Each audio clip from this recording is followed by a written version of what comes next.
Hi, welcome to Thurston Community Media's live election night coverage, the first returns. I'm Deborah Vinsel, the CEO here at TC Media. We're cablecasting this program tonight on all four of our cable channels on the Comcast system, 322, 26, and 77, and on the Fairpoint system in the Yelm area on 322 and 23.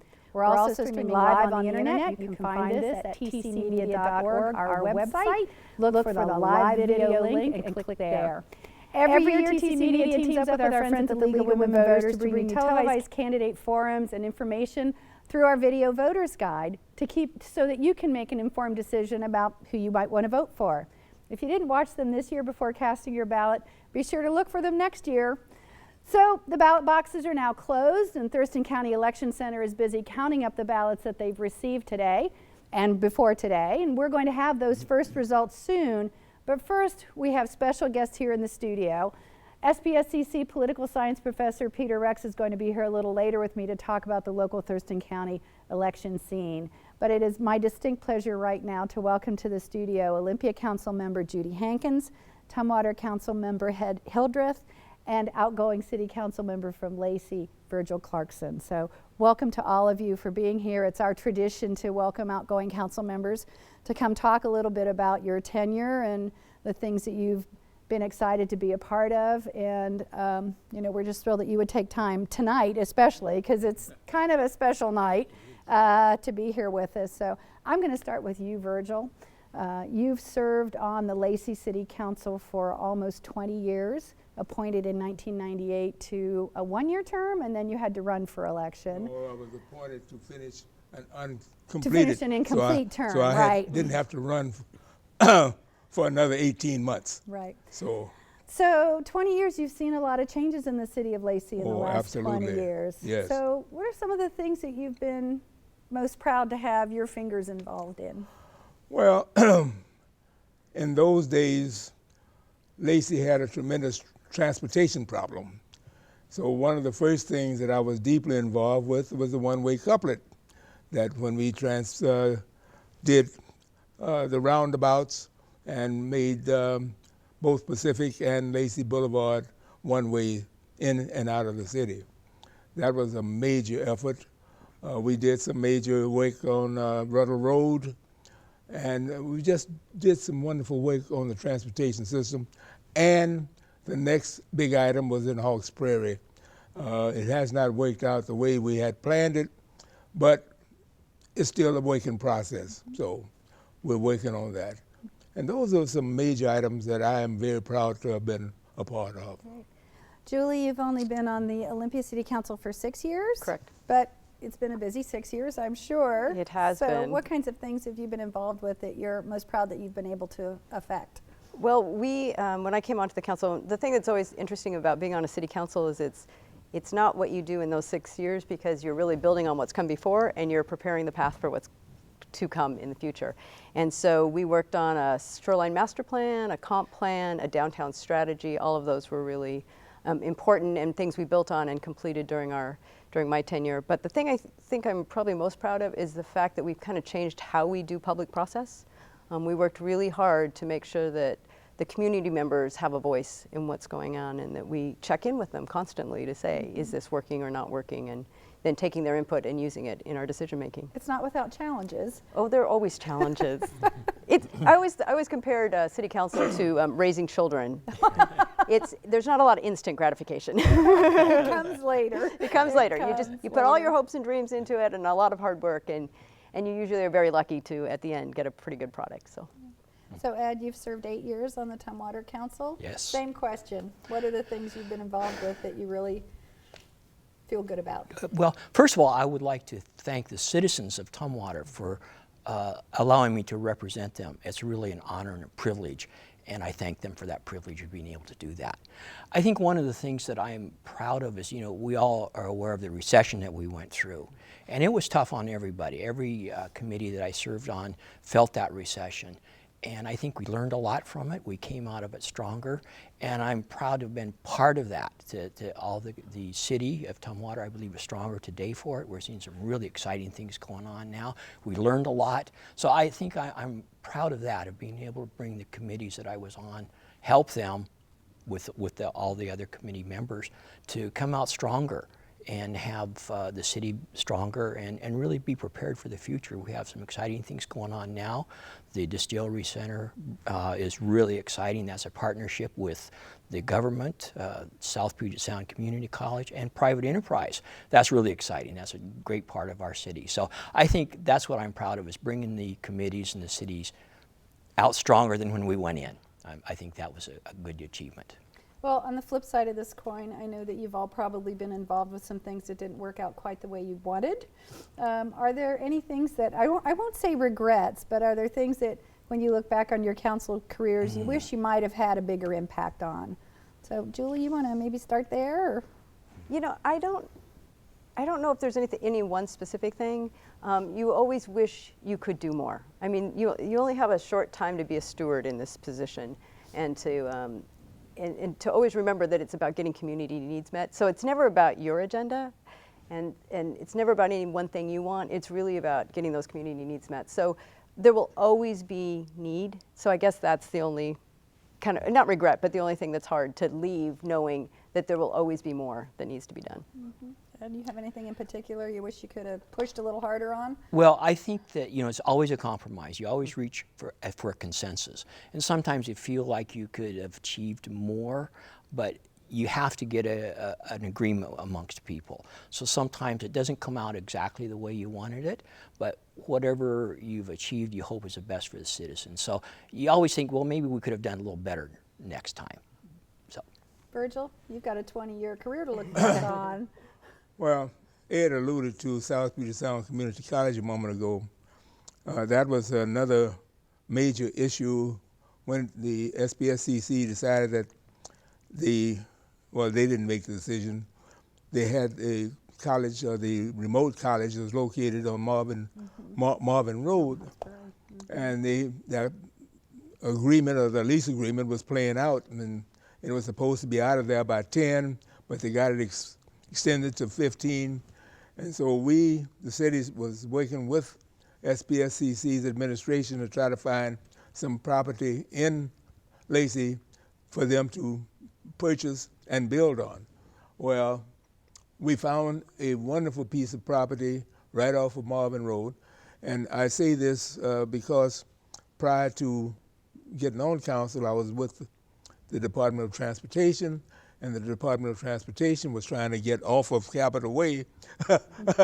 And so they were looking for something, and their intent at that time was to buy something close to SPSCC so that they would have the facilities there to train the next generation of DOT workers. Well, all of that was looking well, and we did find the piece of property. DOT found a piece of property right next to us, adjacent to us, and then it fell through. But we still succeeded in getting the SPSCC in Lacey, Right. and we're very comfortable with that. It's just not as big as we would love to have it. But it's a beautiful facility. It is You a know, beautiful I've facility. been there for events for a couple of things, and it really is and then the EDC is also there. Yes. Is housed there, so. And the vet center. And the vet center, so it's a great, you know, it's like things didn't work out quite the way you'd hoped, but they still worked out pretty well. Yes, So, yes. You don't run for council and serve on council all by yourself. You know, I know there's support systems behind all of you. So are there folks who've been, you know, really key and important to you? And this is where you know. I have the to wife, say you this, think so, you know, because I was just in this particular environment several years ago when the City of Lacey had time where various members of the council would come in and do just what we're doing now. Right. And I spoke that whole half an hour or whatever it was, and I mentioned the cat, but I never mentioned my wife. This is the time. I want to clarify that at this time, that she has been there with me every step of the way, and hopefully she has forgotten it, but I know I'll hear about it when I get home tonight, that I did mention it this time, and ask her to forgive me. Julie, how about you? What's your support crew look like? My husband has been remarkable through this whole thing because I'm never home, and he's picked up all the slack at home, which has been grateful. And he's also that person when I come home at the end of a long meeting that's there to listen. So my husband, first of all, and then I really want to thank the staff. I don't think the citizens of Olympia realize what an amazing, dedicated staff they have working for them and giving 110% every day. It's remarkable how much information they have, and again, just how dedicated to the community and getting things through and getting things passed. So thank you to the staff. Ed? Well, again, you have to have the support of your significant other. And I've served 8 years on council, 14 years on planning commission. And your life revolves around that. And without a doubt, my wife has always said, do what you need to do. But I need to add what Julie was saying. Staff is so important. They're there, they have the answers. If they don't have the answer, they'll get them for you. And I can't say enough about how the staff supports you, not only at City Council that night, but all through the week. You can call them, email them, and they're there for you. Also, we have an excellent city manager. He's doing a great job for us. So I think that one particular person is somebody I'd like to point out is doing a great job for us. Okay. So, Julie, you mentioned the time commitment, and I think a lot of folks may not realize that, our city council members often have full-time jobs away from the council chambers, that this is not, you're almost a volunteer steward. I know there's a stipend involved, but it's not like being, like the county commission is a full-time paid position. So it is a huge time commitment. So what makes you want to step up and, throw your hat into the ring and make that commitment? Because that's a big commitment of your life. Well, let me say that I knew absolutely nothing about being a city council member. But being a citizen, I was very angry with the city when I decided to throw my hat into the ring. As one of our council members was resigning, Mr. Bill Bush, to be exact. And I was angry at the fact that Lacey at that time was about 30-some years old. And anytime there had been a vacancy by any, retirement, just quitting or losing or whatever, they had appointed somebody from the planning commission. And I said, well, that's wrong at that time, because the city council has the responsibility of appointing the planning commission. So I was assuming that they were just appointing their friends to be on the job training to be council members somewhere down the line. So I said I was going to break that up. And I threw my hat into the ring strictly for that purpose. Needless to say, I was not appointed. They did appoint somebody from the city planning commission, but he only had 4 more months to go before he had to run to fill that position. And so I figured I was just as popular as he was in the community. So I ran against him. And coming out of the primaries, I was ahead in the vote count. But then the Sunday before the general election, when the Olympian came out, there was a full-page ad with his picture and all of his supporters. And needless to say, I didn't win the election, but I did only lose by 55 votes. So out of some 10, 11,000. So I felt good about that.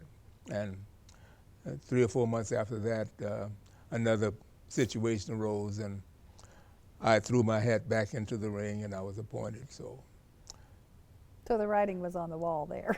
Well, the scribbling. The scribbling. Julie, what was it that motivated you to seek a position on council? Well, I came up through the neighborhoods. I spent 15 years working in the neighborhoods as a neighborhood advocate, and I wanted the neighborhoods to have a voice, and so that's why I applied. But for a person who doesn't like controversy and doesn't like to speak in front of people, it was a a little bit crazy. And you have to be a little bit naive to walk into the job, because if you really knew what you would be facing, you would be running the other way. So had that naivete a little bit, and wanting to really make a difference and make sure the neighborhoods had a voice. That's what brought me to the job originally. And then the amazing, because I was appointed for the first 2 years and then I ran. It was finding that you can really make a difference at that level was why I stayed with it. Great. What about you, Ed? Well, again, You said you were on Planning Commission. I was on Planning Commission. There's a theme here. I had a background, but I think most people run for two reasons. First of all, they think they can make a difference, and you do. You do make a difference. And I think most people run because they want to better the community. And this is one way that they can do it. They get involved, give back to it, and really make some changes and make things better. Whatever their agenda is, we all go in with an agenda. And whatever that agenda is, they think that they're really going to be able to work and make a change and improve their community. They live in it, they want it better, and they run for those offices to do that. Yeah. So looking forward, what are your hopes for the community after your service? What would you like to see council try to accomplish? With our growth, I think one of the things, technical things, is our traffic. We need to really work on that. We need to encourage business. Growth is business. The businesses are willing to pay their fair share, but we can increase revenue directly by more business in the community. But at the same time, we need to really make sure that our citizens have the transportation. And we need to look at all the modes of transportation, not just cars. And we're doing a great job with bicycle lanes and pedestrian pathways and those types of things. So I think we need to continue encouraging the different types of transportation so that we can relieve the congestion that we have. Okay. Julie, what about you? What do you think council needs to focus on in the next, 4 years They or need to so? continue to work on community needs, getting those met. And really, bottom line for the community, it's always about safety. I don't care if it's about traffic or any public, fire, police, water, it's always about safety. And so it's really focusing on those needs and getting those needs met for our neighbors. Okay. What about you? Well, in the early part, I mentioned the Gateway project. I would love to see that completed the way it was done. And we had the master plan goes all the way back to 1992. Council had a lot of foresight, and that same master plan exists today, and we'd love to see that developed. Also, I'd love to see a better transportation plan, a more improved transportation. I was talking to a representative, the mayor from Yelm, and there's a little controversy going on 507 with 50,000 coming through that particular throughway. And of course, they eventually wind up through Lacey too, trying to get to I-5 or away from I-5. So we've got to do something to remedy that transportation problem. It's going to get worse. Well, I want to thank you all for joining us tonight. And I know you probably have other places to be, and we're waiting for some numbers. And I also want to thank you all for your service to the community. We have the great privilege here at Thurston Community Media of kind of being up close and personal with all of you at your meetings and seeing, how our various councils and the county commission work, week to week, day to day, month to month. So thank you so much for your service to the community. I know it was a sacrifice in many ways, but we appreciate everything that you have done. And relax, enjoy. Oh, I probably should have asked, what are the plans for you personally? What are you going to do now that you don't have all the meetings? And you mentioned earlier there's half the boards you're serving on. Do you have any plans for your leisure time now? Well, I think it's time just to stand back and take a deep breath and continue to be involved in the community. Find other things to do, but just take a deep breath and wait a while. Okay. Julie? Eating a meal, not on the run. That would be the goal. Something that's not in the front seat wrapped in paper. Correct. Gotcha. I would love to be able to sit back, but I think I've shared with you that I'm in the process of writing my memoirs, and I would like to finish that up within a reasonable amount of time. And then we'll see. I was in the military for a while, and I traveled mostly over the world. My wife hasn't had that opportunity. So after she completes her tour with the SBSCC Board of Trustees, we will look at that possibility. Okay. Thank you. Well, thank you all again Thank for you. being with us tonight and for your service to the community. It is most appreciated. Stay tuned. We'll have more of the first returns. Hopefully we'll have some numbers to share with you. But first we want to share a video that our intern Gabe made. It's Gabe's Guess. Good evening. You're watching Election Night on TC Media, and it's time for Gabe's Guess. I'm Gabe Shelton-Yank, Creative Services Intern here at TC Media, an amateur local election pollster. In this segment, we'll use viewership data analytics from our video voters guide on YouTube to bring you predictions about important local races. Now please note that these predictions are completely unscientific, but yet still very interesting. Let's get started. First, let's take a look at the important race for Port Commissioner District 2, where Bill Fishburne is challenging incumbent Bill McGregor. Despite his incumbent status, Fishburne has managed to score over 2 times the number of views as McGregor, with 249 to 111. Additionally, we can see here that all other metrics put Fishburne in the lead for electoral YouTube engagement. So for Port Commissioner, Gabe's guess goes to Bill Fishburne. Now let's turn to a closer race. For Olympia City Council Position 4, Clark Gilman is coming in at 71 views, while Max Brown is ahead at 122.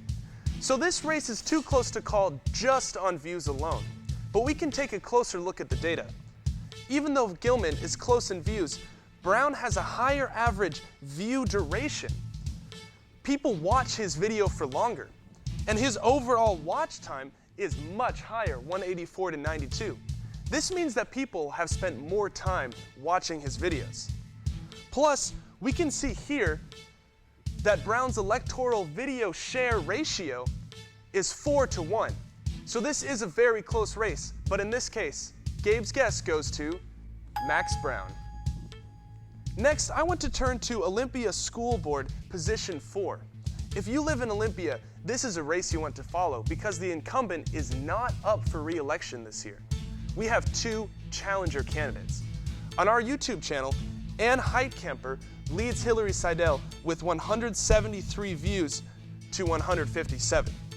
What makes this race interesting is that Seidel has much higher engagement on her video. More comments, more shares, more likes. Then if you look at average watch time, viewers at home are spending the exact same amount of time watching either candidate. It's really close. So with that said, Gabe's guess is just too close to call. Well, that's all the time we have for Gabe's guess. Thanks for joining us in this completely non-scientific YouTube electoral experiment. Now, let's get back to the show.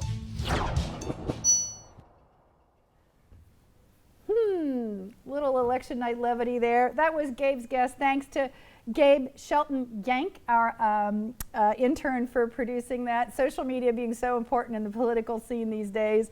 But as we mentioned, completely unscientific, but a really, really great piece. Thank you. Hey, joining me in the studio now is Peter Rex from South Puget Sound Community College. We're thrilled to have him here to talk politics in Greater Thurston County. But first, we do have some numbers.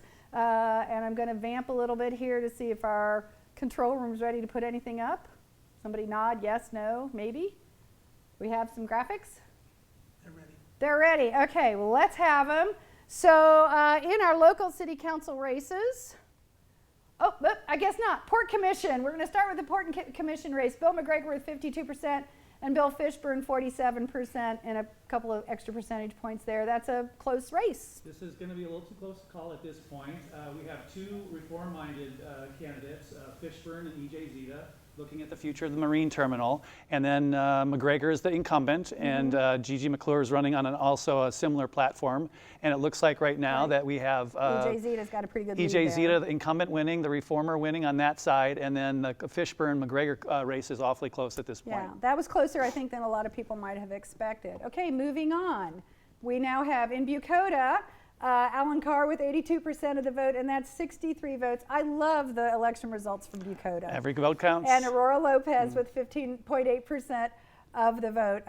Bucota is teeny tiny, but here they are, and I love seeing election results from I do remember several years ago an election result from Bucota that one of their council races did come down to a 1 vote difference. There's a vote, one of the localities tonight that's within 2 votes of each other, so it's pretty tight at this point. Okay, so moving on to, what did we have? We had Bucota, now what do we have? Lacey City Council, Michael Stedman, 70% of the vote. That's kind of a slam dunk. Generally a good night for the incumbents. Stedman, the incumbent, wins easily there. Okay, and then we also now have, what's up next? Is that it for now? Oh, nope, more, Ken Balsley and Carolyn Cox. This was one of those, it was kind of, a toss-up. So I wasn't real sure how this one's going to work. But Mr. Balsley with only 45% of the vote right now, and Carolyn Cox with 54%. That one may be too close to call right now. Yeah, it could change. This is an open seat, and so we see that there's an opportunity there for anyone who wants to run. They narrowed it down to 2 candidates. Carolyn Cox is on the Planning Commission. Ken Balsley has been active in our community for a long time. Yeah, Ken is a very well-known name. And again, one of the things that I think our viewers do need to know and understand is the ballots that are being counted tonight are ballots that were either received in the mail by the auditor's office before today, so it was received yesterday or sometime in the last 2 weeks, and ballots that were picked up at the drop boxes before, I think, 4 o'clock this afternoon. So all of those ballots are being counted, but anything that was postmarked today, anything that was dropped in a drop box after 4 o'clock today, those ballots are not going to be counted, obviously, until later on. So there could be 2 or 3 more tabulations, and some of these early results could shift. Yeah, a lot of times the late voters are a little bit different from the people who get their ballots in right away, so that could change a little bit. The other thing to kind of take a look at is the turnout is 25%. It's a little bit low. There wasn't much on the ballot this year as far as statewide stuff. There were no initiatives. First time in 28 years we haven't had an initiative on the ballot. And these local races are extremely important, of course, but sometimes they don't draw quite as many people to vote. Right. So, and we right now on the phone, yay, we have Port Commissioner Bill McGregor. Hi, Bill. Thanks for joining us. Bill, you there? Oh, no, Bill's not there. Okay, we'll try that again. You there, Bill? Okay, we'll come back. We'll come back to that. Throughout the evening, we're going to try to make connections via phone. Obviously, that one didn't work with some of the local candidates, but we hope to get Bill back on the phone to talk about his race. So, what other numbers have we got? Can we see some more numbers up here? Oh, I guess. Oh, so City Council. We're back to Olympia City Council. Clark Gilman is the incumbent here with 59% of the vote, and Max Brown with 40%. Yeah, Clark Gilman had been appointed to the seat, and so sometimes there's opportunity for voters when you have somebody you haven't voted for before, and Max Brown was the challenger here. Clark Gilman, running as a progressive, wins that one. And this is Olympia. And then moving on, I know we've got more Olympia Council positions. Do we? Or do we not? Oh, do we have Bill back? We're having some major phone issues. Okay, so moving on, do we have additional graphics for this? Maybe, maybe not. Okay, but hey, we've got old school. We do. Got paper. We're ready to roll. So you know, we can do this. So right now, City of Olympia. There are some other, obviously, other positions. So the Gilman Brown position was for position number 4, and position number 5 was City of Olympia. Alan Miller currently with 41.4% of the vote. Lisa Parsley with 58.14%. Now this has been a little bit of a controversial race. Yes, there's been lots going on here, and Alan Miller has run for a handful of seats. He used to work on the Olympia School Board, very active in the community. Lisa Parsley, is kind of a first-time candidate. There was a challenge to her residency where she was living. Got that clarified, and it looks like she's going to be victorious tonight. Okay, so moving on, Olympia City Council position number 6, incumbent Janine Rowe has a lead right now with 50.73% of the vote. Renetta Rollins, her opponent, with 48.87% of the vote, or 48.9%. as we show here. That's a little tighter than I would have expected with an incumbent. It's too close to call. And what kind of happened here is Rollins and Parsley and Clark Gilman kind of had a slate. The environmental groups were behind them, and there were several mailers that kind of linked them together. And so I think that maybe gave them a little bit of extra votes. Okay, and the final position in the City of Olympia is position number 7, Jim Cooper with 76.52% of the vote. Danny Marsh, 23.6% of the vote.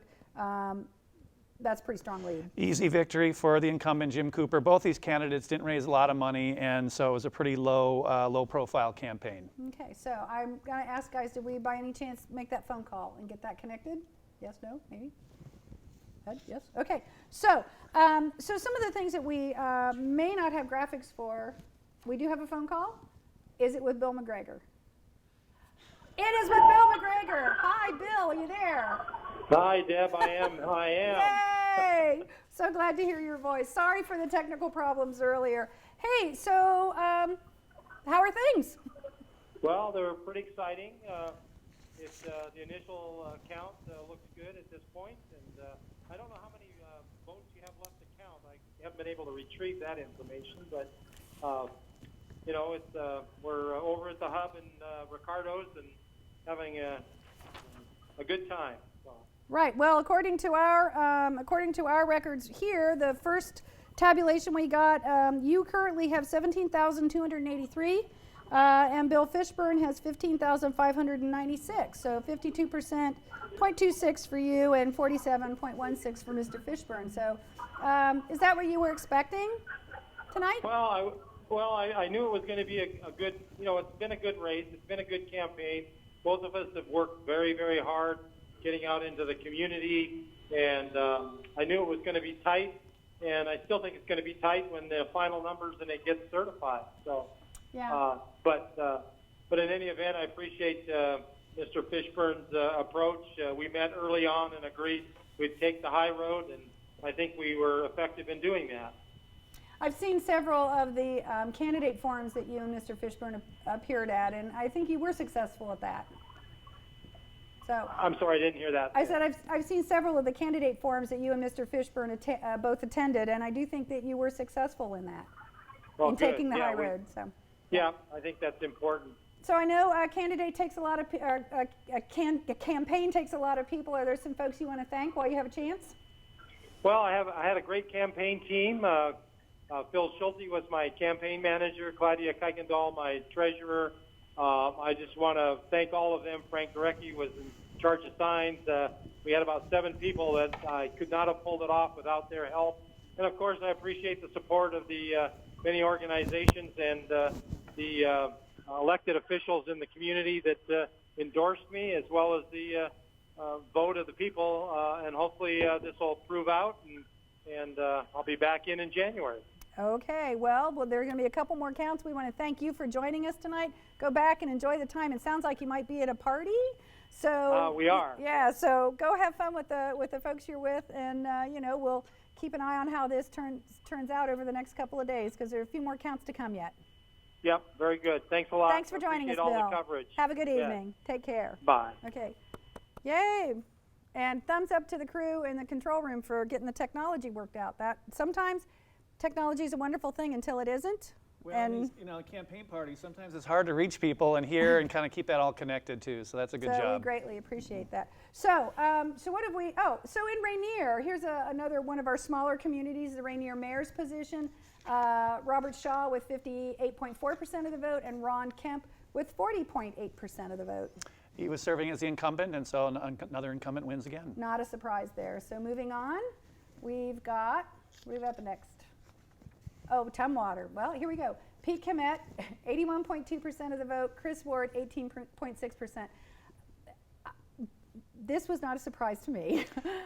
Pete Kemet is beloved in his community. He's very well known as a longtime mayor and has done great work there. And so I think this is another example of a good public servant being rewarded by the voters. But I think it's really important also to point out that it wasn't just de facto. He did have an opponent, and in so many years we've seen seats on council or seats for school board go unopposed. And we want to give Mr. Ward a thumbs up for tossing his hat into the ring, for taking a step forward and making that attempt. I would second that. We always need people to give choices. Even when you have a great public servant like Pete Komet, you still need choices in a democracy. And so I salute Chris Ward as well. Yeah, okay, so moving on, what's up next? We have in Tumwater City Council position 5, Michael Althauser with 73.5% of the vote. Chelsea Rustad with 25.8%. This is an open seat. Open seat. Michael Althauser had been serving on the city council, was an appointee, but it was open. And then Chelsea Rustad was trying to become the second socialist candidate to get elected after Sawant in Seattle. In Seattle. So moving on. Also in Tumwater, we have more in Tumwater. Brian Tomlinson with 35.5% of the vote, and Debbie Sullivan 64%. Okay, another situation where an incumbent, highly thought of, has a big lead, but there was a candidate opposing her. Yeah, and he had some good ideas that he presented, and so that's the way it should work. And she had to get out there and campaign, and she did so. Okay. Anything else we've got, guys? Next up? Graphics? Anything?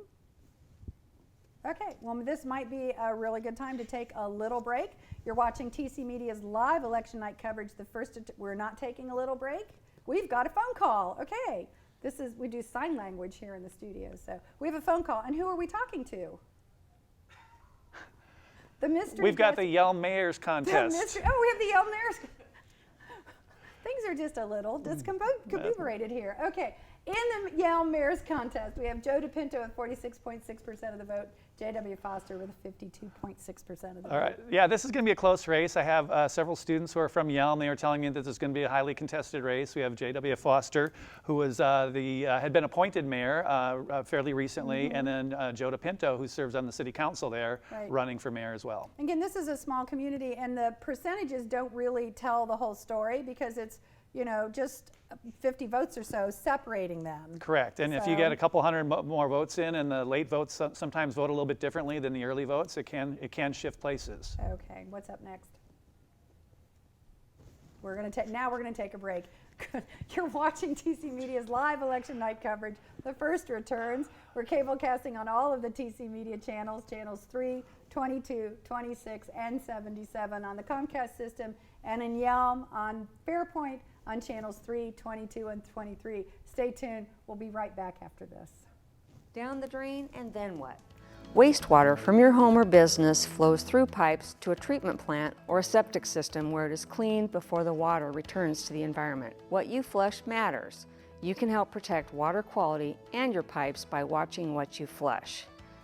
Don't flush wipes, even if the package says flushable. Wipes can clog household plumbing or block pipes and equipment in the sewer system. This could even cause sewage to overflow into your home or street. Throw wipes in the trash, not the toilet.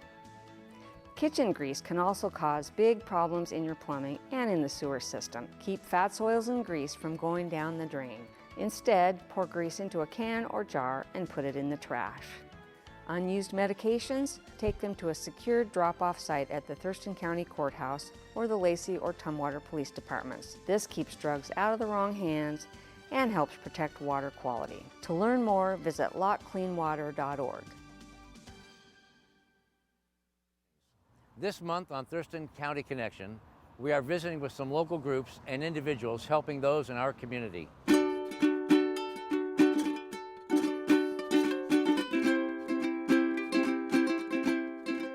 I feel like every day I can try to be a better person in this society, and I try to find different ways to improve my community because I live here. I'd like this to be an emerging and developing community and for it to be positive as well. I will be sharing information about charities you can donate to in our area. Brought to you by Thurston County and Thurston Community Media. Hello, I'm Cheryl Fambles, Chief Executive Officer at Pack Mountain Workforce Council.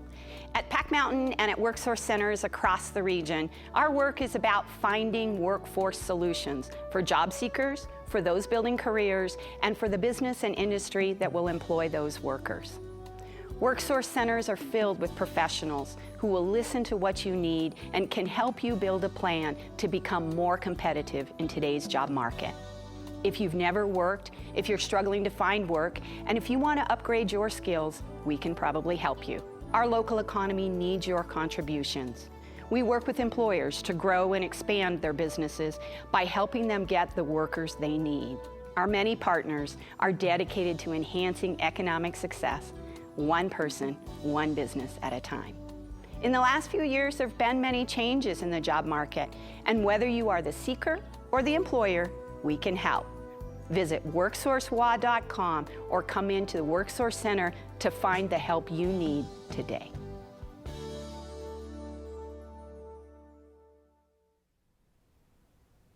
Welcome back to the First Returns, Thurston Community Media's live election night coverage. I'm Deborah Vinsel, the CEO. So we're going to check a few more numbers that we have from the county auditor's office, and then Peter and I are going to talk about a couple of other things. So what do we have up next? We've got more from the city of Yelm. I know there's a couple more races going on out there, so if we can have those graphics, that would be great. So Russ Hendrickson, this is the race you and I were just talking about, with 49.8% of the vote, and Cody Colt with 49.5% of the vote. And there's 2 vote difference here, 336 votes for Hendrickson and 334 votes for Colt. So I love these stories as a political science teacher. I keep all the clips like this, and then I kind of just show students all these races over the years have been decided by 1, 2, 3 votes. There was a bond issue many years ago in Tumwater decided by 3 votes. There was a race up in Pierce County, a legislative race by 1 vote. So it does happen, and it may well happen in Yelm when this is all said and done. So in this one, definitely we're going to have to wait for a couple of days. Again, obviously ballots that were postmarked today or ballots that were picked up after 4 p.m. from the drop boxes are not part of this count. So there's going to be a couple more counts coming down the road. So moving on next in the city of Yelm, is there anything else we got for that? We do. James Blair with 44.5% of the vote and Terry Kaminsky with 54% of the vote. Again, another fairly close race. Terry Kaminsky, kind of a local realtor there, and James Blair running as a conservative. Okay, so how about school board races? What do we got for school boards? We've got lots of school board races going on. So in the Centralia School District, now this is interesting because people have often asked me, what's going on with Centralia? Why do we have Centralia races? Well, a piece of the Centralia School District kind of bleeds over into South Thurston County. So folks who live there get to vote. And these are I believe these are just the votes from Thurston County. From Thurston County, so right. The voters in Thurston County are giving Tim Browning 46% of the vote and Lori Fast 52% of the vote. We'll have to check perhaps the Secretary of State's website and see if we can get the totals for that so we can see where that's going. Moving on. Coming up next, in the North Thurston Public Schools, we've got a school board director in District 1, Gretchen Maliska with 65.2% of the vote, and Stephen Capps with 34.1% of the vote. Maliska with a pretty strong lead here. Yeah, interesting. She works for the Olympia School District, and she was running as a school board for a school board position in North Thurston. So she's going to be victorious tonight. Okay. We have a call. We're going to get to it in just a second. Let's finish a couple more sets of numbers. Ask our caller to hang on. We'll be right with him. Moving on. With school boards in North Thurston, we'll finish out North Thurston. Chuck Namut with 53.7% of the vote, with Marcia Copen at 45% of the vote. Yeah, this one's interesting because Marcia Copen she moved into another district. She's currently on the North Thurston School Board. She moved houses into Chuck Namut's district, and so you have 2 incumbents running against each other. Chuck Namut's been around for over 20 years as a school board member, and looks like he has a pretty small lead tonight. Right, and I remember we do a program with the superintendents, and I remember them talking about changing the lines, the district lines within the school district of where schools are. So anything else for North Thurston? That's the last contested one. I think that would be it. Okay, so now we have a call. Who's on the phone? It's Carolyn Cox. Hi, how are you? So excited. Oh, so excited. Hi, Carolyn, how are you? Thanks for joining us. Sure. So how are things going for you? I'm sorry, can you say that again? Can you hear me? I could. I just couldn't understand the question. We're getting background feedback. Oh, it's well, and things are so. So are there folks that you would like to thank right now for your campaign for helping you? I could not have done this alone. I have had just the most amazing campaign team supporting me through this. I'm standing with one here right now, Sharon Cox, who's just been amazing. So the evening is turning out looking pretty good for you tonight. Well, so far the numbers are looking pretty positive in our direction. Yes. Okay. So is there anything in particular that that you've done throughout your campaign that you think has made a difference? I think it's connecting with people one-on-one, and I think the issues that I ran on are issues that are really important to Lacey, trying to deal with our rapid growth, trying to do stuff about traffic congestion, trying to grow in smart ways, and just meeting people where they are. So I only made 2 promises in this campaign. One is that I would listen to everyone, no matter who they are, where they come from, and the other is that I'll never forget who I represent. Okay. Well, I want to let you get back to the folks you're with. I know you're probably with a big group tonight, and thank you for taking time for being with us tonight. Well, thank you so much, and it's a really wonderful night. Thank you. And good luck as this unrolls. I appreciate that. Take care. Take care. Bye-bye. Okay, that was Carolyn Cox running for a city council seat in the city of Lacey against Ken Balsley. Currently has a lead in that race, so we'll see how that unfolds. Okay, you're watching The First Returns, Thurston Community Media's live election coverage. Stay tuned. We'll be back right after this.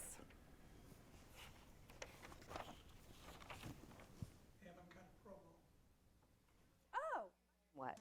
Wastewater from your home or business flows through pipes to a treatment plant or a septic system where it is cleaned before the water returns to the environment. What you flush matters. You can help protect water quality and your pipes by watching what you flush.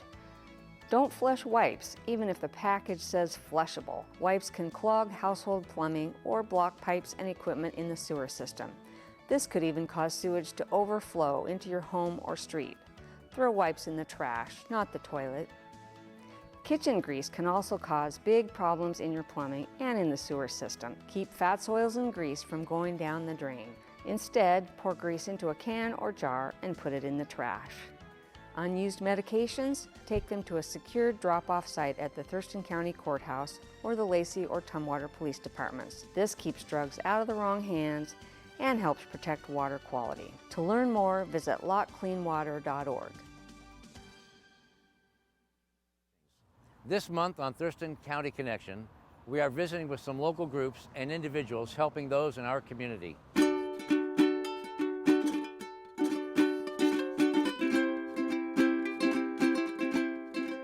I feel like every day I can try to be a better person in the society, and I try to find different ways to improve my community because I live here. You know, I'd like this to be an emerging and developing community and for it to be positive as well.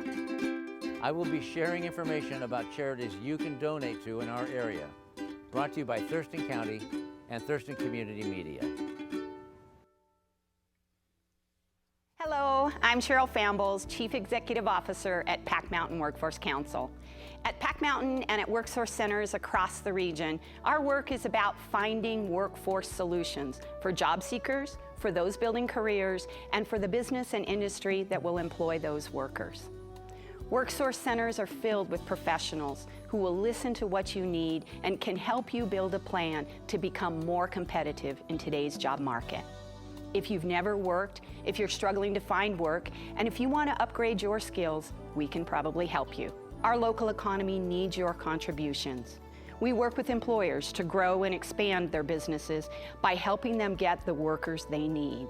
Our many partners are dedicated to enhancing economic success, one person, one business at a time. In the last few years, there have been many changes in the job market, and whether you are the seeker or the employer, we can help. Visit WorkSourceWA.com or come into the WorkSource Center to find the help you need today.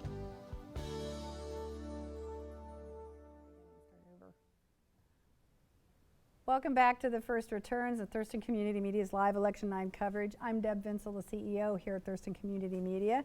So now we're going to talk about the Olympia School Board races. We've got Katie Bridges with 31.8% of the vote, and Leslie Huff with 67.4% of the vote. This is kind of an interesting one.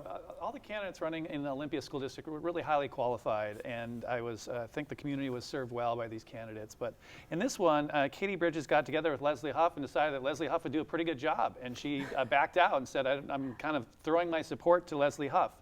And so Leslie Huff is going to be the winner. She's got a PhD in education, and I think she'll probably do a great job. Katie still managed to pull in 2,800 votes. That's right. Even after she dropped out, still got 2,800 votes. So which is why you still are, you can vote for who you want to vote for. Right. Okay, moving on.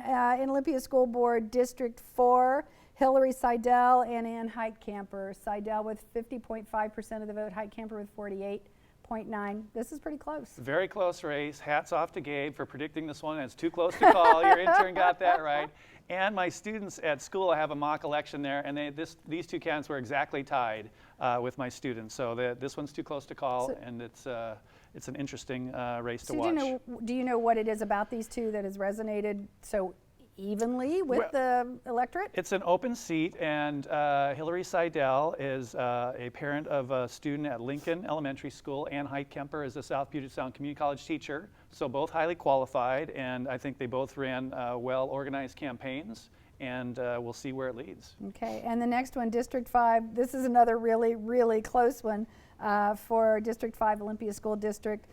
Scott Cliffthorne with 49.4% of the vote, and Mark Campio with 50% of the vote. So Mark Campo is the incumbent here, been in for 9 years, done a very good job in my estimation as I worked with him at the school board. Scott Cliffthorne, also a very organized and aggressive campaigner, raised quite a bit of money, got out there and got a lot of support from a lot of people, and we'll see who ends up winning this one. Yeah. In the primary, Scott Cliffthorne actually got more votes than Mark Campo. It was kind of a three-way race, and this one looks like it's too close to call tonight. And so there will be a couple of more counts this week of ballots that are yet to come in, so really this one could go either direction. Again, the percentages don't really tell the story as well as the numbers do. Cliffthorne with 4,669 votes, Campo with 4,729, so 60 votes. 60 votes is 60 vote difference between these two candidates. Yeah, that could be like one neighborhood's worth of voting, and it could make a big difference. Right. Yeah. Okay, so that's it for the school board races. So do we have, we have Tumwater School Board now. Rita Luce with 53% of the vote, and Barry Olson with 46.4% of the vote. Rita Luce, again, an incumbent, been active in Tumwater schools for a long time, and Barry Olson is a retired teacher and wants to shift over to being on the school board now, and ran a pretty close race there. Okay, what's up next? Anything? Okay, I guess we're done with school boards. Oh, there's another one. Melissa Beard in Tumwater District number 4 with 71.8% of the vote. Ryan Tebow, 27.8%. We've seen that Tebow name before. Yes, we have. It's a different Tebow, but we see Melissa Beard, again, another appointee, has not run before, considered highly qualified. And Ryan Tebow, also great qualifications. He was a science, technology, engineering, and math teacher, and trying to also bring that expertise to the school board. Looks like tonight Melissa Beard's got it. Okay, and next? Initiative 1 in Olympia. This is a public safety levy. There's not a whole lot of these kinds of things on the ballot. It was a pretty tidy little ballot this time around, but the levy is passing by a wide margin. Yeah, so let's talk about this for a minute. So this would be property tax. It would be about $135 on a $300,000 house, so that's a pretty good little property tax increase for a lot of people. And this would fund more law enforcement officers, help deal with homeless people, mental health services, downtown walking patrols, things that have been popular in the past were proposed to be in this. And so with this passing tonight, we'll likely see more law enforcement and assistance in the neighborhoods as well. Okay, moving on. Moving next. Fire protection districts. So these are, you see them on your ballot if you live in a fire protection district. A lot of people don't even know what that means. Yeah, they are the people in charge of deciding how fire services are funded and how the governance works there. And a lot of times they will kind of decide, the boundaries and the kind of aspects of fire protection that a lot of people don't think of. So for Fire Protection District 6, we have Gary Pearson with 46.4% of the vote and Brandon Faust with 53% of the vote. So that one looks like it's close race, but not real close. So in Fire Protection District 8, Milt Harper with 56.9%, of the vote. Terry McDaniel with 42.5. Looks like Mr. Harper's going to pull that one out. He's the incumbent. This is kind of the Boston Harbor area and that part of the Thurston County area. And it's interesting, like there were actually yard signs and campaign signs up for this, and even it's just a fire district, you say, not as high profile as some of the other ones, but still a lot of active campaigning. I mean, it's a public safety issue. It is. Okay, so moving on. What do we have next? Oh, in Fire District Sub-Area Region 2, Commissioner position number 2, Clint Farmer with 45.8% of the vote, Jeff DeHaan with 53% of the vote. And that's the Southeast Thurston Fire Authority, Sub-Region 2. Moving on. Next. Okay, I guess that's all the fire district things we have. We do have a phone call, and on the phone with us now is Michael Althauser. Hello, Michael. Hello. Hello. Hi. Is this Michael? Yes, this is Michael. Hi, how are you? I'm doing very well. How are you? I'm well, thank you very much. So, your evening's looking pretty good tonight. Yeah, we feel really good. Feel really good about the return so far. Absolutely. Good. So, are there folks with your campaign that you would like to thank or acknowledge or just single out for us tonight? Yeah, absolutely. I'm just so grateful for all the community support that we've received throughout the campaign. I had the pleasure of being endorsed by Thurston County Democrats, Thurston County Young Democrats, Tumwater Mayor Pete Komet, as well as 6 out of 7 of the Tumwater City Council members. And, that sort of community support, I think, was really integral. It really shows the kind of grassroots campaign that we were trying to run from the beginning. So I'm so grateful to everyone's support to get us here today. Is there anything in particular that you thought you did that really resonated with the voters? When I got into this thing, I did it so that I could talk about things like homelessness, talk about things like housing affordability, environmental sustainability, and strong neighborhoods. And I think that tonight's results show that those issues are what Tumwater voters really care about. I'm really heartened to see, thank you so much, I'm really heartened to see, how well we did in terms of speaking to those specific issues. Those are issues I work on professionally as a civil rights attorney in downtown Olympia. I work to ensure that people who don't have a voice in the court system do have a voice. And I think that tonight, one of the things I'm just really heartened by is, the results that show that people who are lacking opportunity need a voice on City Council, and I hope to be that voice come January. Well, congratulations on what looks to be a pretty substantial victory, and we're looking forward to seeing you on the council. Thank you so much. I appreciate it. You're most welcome. Thanks for joining us this evening. Thank you. Okay, well, we're wrapping up our program here pretty quickly. It's been an interesting night. A couple of things that are really close, some of those really, really tight races. A couple of things here left to talk about. Fire District 3 Proposition 1. It's a bond for fire stations, vehicles, and equipment. It's passing by a substantial vote, 74%, 74.7% to 25.2%.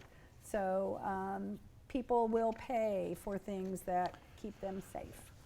Yeah, and all the fire protection district levies that were on our bonds tonight, they all look like they're passing comfortably, as is the technology levy in the Griffin School District. So people are saying that if these are services that are important to them, they're willing to pay for it. Okay. Well, I think we're going to wrap up. Is that where we are? Okay. So we're running out of time, and we've gone through all the numbers. And we've dealt with some technology issues and some other things tonight, and we want to thank you all for joining us.